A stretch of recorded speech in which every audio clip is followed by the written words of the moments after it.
Yeah, hello Zimbabwe, hello Africa, and the rest of the world. It's your boy Tawanda Magunde alongside Greatman Production. So we've been working on the video, for the song called Zimbabwe. So this is another song called Zimbabwe again. It's just, we can just say a trailer maybe of the upcoming video, or I don't know, whatever you want to call it. So I'm gonna roll live.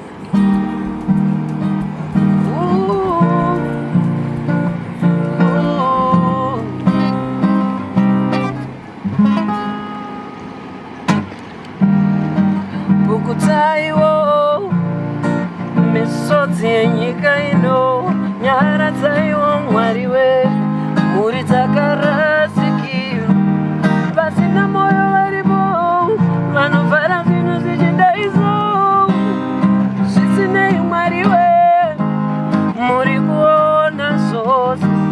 Vasina moyo varipo, vanovhara zvinhu zvichidaiso. Zvisinei Mwari we, muri kuona zvose. Ndachema misodzi yeropa.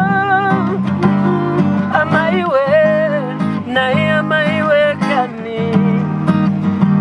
Zimbabwe, makaida Mwari.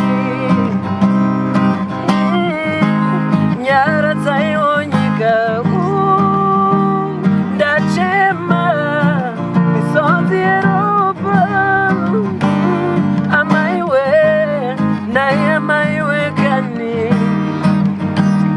Zimbabwe, makaida Mwari.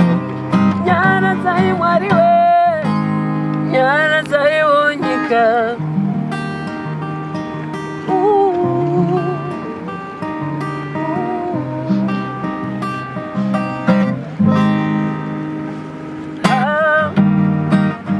Muzimbabwe daitamira kushorana, tamira kuvengana, kutukana kurayana.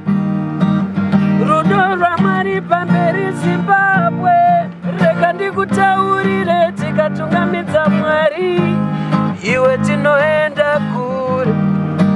Rusarura kanda tomira, murungu muchena mutema.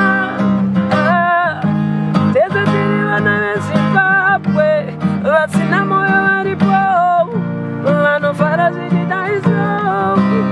Zvisinei Mwari we, muri kuona zvose.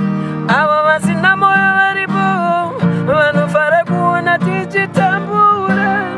Zvisinei Mwari we, muri kuona zvose. Ndachema misodzi yeropa.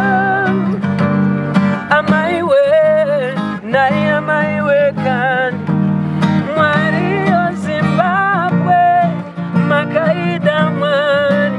Nyaradzayi Mwari we, Nyaradzayi nyika. Aiwa ndachema ini misodzi yeropa. Amai we, nai amai we kani. Iyo Zimbabwe, makaida Mwari. Nyaradzayi Mwari we, Nyaradzayi nyika.